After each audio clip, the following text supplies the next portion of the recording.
Davos పెట్టుబడులపైన తెలంగాణలో political Dangal షురూ అయింది. అధికార విపక్షాల మధ్య మాటలు తూటాలు పేలుతున్నాయి.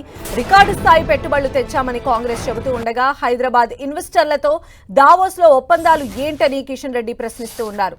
దావోస్ పర్యటన అంతా బోగస్ అని బీఆర్ఎస్ నేతలు విమర్శిస్తూ ఉన్నారు.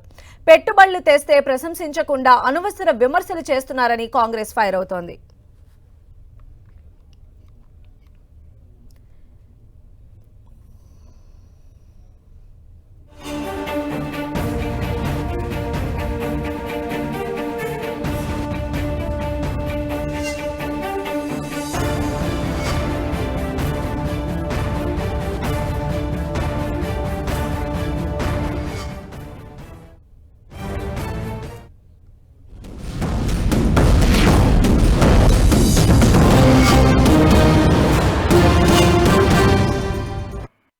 తెలంగాణకు లాభం చేకూరితే ఎవరు కూడా దాన్ని విమర్శించాల్సిన అవసరం లేదు. కానీ తెలంగాణలో ఉన్నటువంటి వాళ్ళందరినీ తీసుకెళ్ళి దావోస్కి వెళ్ళి అక్కడ అగ్రిమెంట్ చేసుకుంటే ఏందో నాకు అంతే అర్థం కాలేదు. ఇంతవరకు తెలంగాణలో ఉన్నటువంటి వాళ్ళందరినీ దావోస్ తీసుకెళ్ళి అక్కడ అగ్రిమెంట్ చేసి ఏదో దావోస్కి వెళ్ళి ఇన్వెస్ట్మెంట్స్ వస్తున్నట్టు ప్రచారం చేశారు. నాకు సంబంధించినంత వరకు, పార్టీకి సంబంధించినంత వరకు ఈ రకమైనటువంటి కార్యక్రమాలు జరగాలి. భారతదేశానికి పెట్టుబడులు రావాలి, ఇతర దేశాల నుంచి, ఇతర రాష్ట్రాల నుంచి కూడా తెలంగాణకు రావాలనేటువంటి దాంట్లో ఏ రకమైనటువంటి అనుమానం లేదు. కానీ ఒకటే, ఇవన్నీ కూడా పేపర్ మాత్రమే పరిమితం కావద్దు. ఇవన్నీ కూడా ఈరోజు మరి కిందికి దిగాలి, మన తెలంగాణ క్షేత్రంలో కనిపించాలి. ఇంటర్ స్థాయిలో దావోస్కి వచ్చినప్పుడు మన రాష్ట్రం వాడు అక్కడ దాకా వెళ్ళి ఇంటర్ స్థాయికి సంతోషమే కదా. నేను అందుకే చర్చకు పిలుస్తూ ఉన్నాను. నేను మీ ద్వారా పెట్టుబడుల విషయంలో చర్చకు సిద్ధము. నేను మా ఐటీ మంత్రి గారు వస్తాము. మీరు మాజీ ముఖ్యమంత్రి గారు వస్తారా, మాజీ కేటీఆర్ గారు వస్తారా, ఇంకెవరైనా ఎక్స్పర్ట్స్ తీసుకుంటారా, మీ ఇష్టం. ఇది వాస్తవాల మీద చర్చ చేసుకోవడానికి సిద్ధం. పెట్టుబడుల విషయంలో పోయిన సంవత్సరం ఎంత పెట్టుబడులు వచ్చినాయి, ఈ సంవత్సరం ఎంత వచ్చింది, మీరు 10 ఏళ్ల కాలంలో తెచ్చిన పెట్టుబడుల్లో మీ ఘనకార్యం ఏంటో దాని మీద చర్చించుకుందాం. అనేది ఒక ప్రముఖ ప్లాట్ఫామ్, అది ఎకనామిక్ ప్లాట్ఫామ్. అక్కడ రకరకాల సంస్థలు వస్తాయి, విదేశీ సంస్థలు వస్తాయి, దేశ సంస్థలు వస్తాయి. ఒక రకంగా ప్లాట్ఫామ్లో చర్చలు జరుపుకుంటూ ఉంటాయి.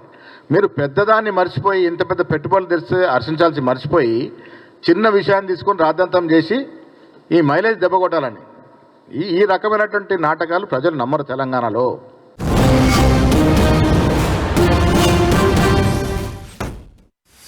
గత సంవత్సరం లాగానే మళ్ళీ దావోస్ ఒక బోగస్గా మార్చిన తెలంగాణ కాంగ్రెస్ ముఖ్యమంత్రి రేవంత్ రెడ్డి గారు. ప్రతిపక్షంలో ఉన్నప్పుడు ఒక మాట, అధికారంలో ఉన్నప్పుడు ఇంకొక మాట. గతంలో బీఆర్ఎస్ ప్రభుత్వం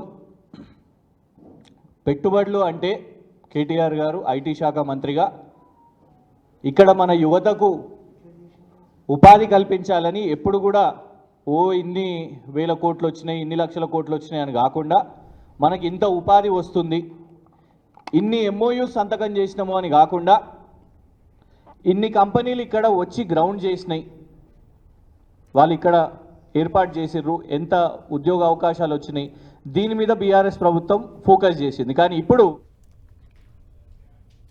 తెలంగాణ సీఎం రేవంత్ రెడ్డి దావోస్ పర్యటనకు సంబంధించి అటు విపక్షాలు అయితే తీవ్ర విమర్శలు చేస్తూ ఉన్నాయి. ఆ విమర్శలను కాంగ్రెస్ నేతలు కూడా తిప్పికొడుతున్నటువంటి పరిస్థితి ఉంది. ఇక ఓవరాల్ అప్డేట్స్ అందించడానికి మా ప్రతినిధి కొండల్ మనకు అందుబాటులో ఉన్నారు. కొండల్, దావోస్లో పెట్టుబడుల విషయంలో ప్రభుత్వం చాలా సంతోషంగా ఉంది. అయితే ప్రతిపక్షాలు కావాలని రాజకీయంగా అంటే దీన్ని జీర్ణించుకోలేకనే ప్రభుత్వం పైన విమర్శలు చేస్తున్నా అన్నది ప్రభుత్వం చెప్తుంది. ఎందుకంటే వరల్డ్ ఎకనామిక్ ఫోరం అన్నది, దావోస్లో ప్రతి ఏడాది జరిగే ఫోరం అన్నది, అది బిజినెస్ ప్రపంచవ్యాప్తంగా ఉన్న బిజినెస్ వ్యాపారవేత్తలకి అనుకోండి, కంపెనీలకు అనుకోండి, ఒక అత్యున్నత వేదిక.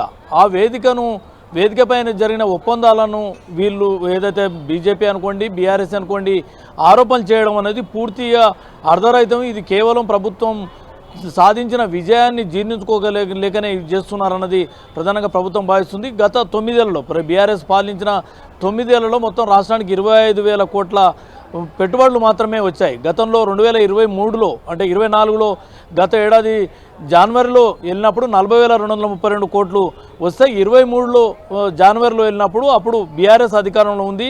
అప్పుడు వచ్చినవి 21,000 కోట్లు మాత్రమే. అంతకు ముందు ఏడాది 2022లో 4,250 కోట్లు మాత్రమే వచ్చాయి. ఇక 2021లో జీరో, ఏమీ రాలేదు. అదేవిధంగా 2020లో 500 కోట్లు. మొత్తం చూసుకుంటే మొత్తం 25,750 కోట్లు మాత్రమే బీఆర్ఎస్ పాలనలో వచ్చాయన్నది ప్రభుత్వం లెక్కలతో సహా వివరిస్తుంది.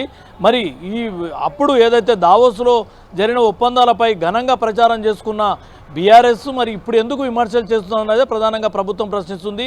ఏదేమైనప్పుడు కూడా వ్యాపారులు, కంపెనీల పెట్టుబడులు అన్నవి క్రైటీరియా, అంటే దావోస్లో పెట్టుబడులు చేసుకోవడం అనేది ఒక గ్రేట్గా ఉంటుంది. అదేవిధంగా ఒక వ్యాపార బిజినెస్లకు అదొక అత్యున్నత స్టేజ్గా ఉంది ప్రపంచవ్యాప్తంగా వరల్డ్ ఎకనామిక్ ఫోరం అన్నది. అయితే అటువంటి దాన్ని వీళ్ళు ఆరోపణ చేయడం అనేది కరెక్ట్ కాదు అని చెప్తుంది. మొత్తం 1,78,000 కోట్ల పెట్టుబడులు రావడం అన్నది మామూలు మాట కాదు.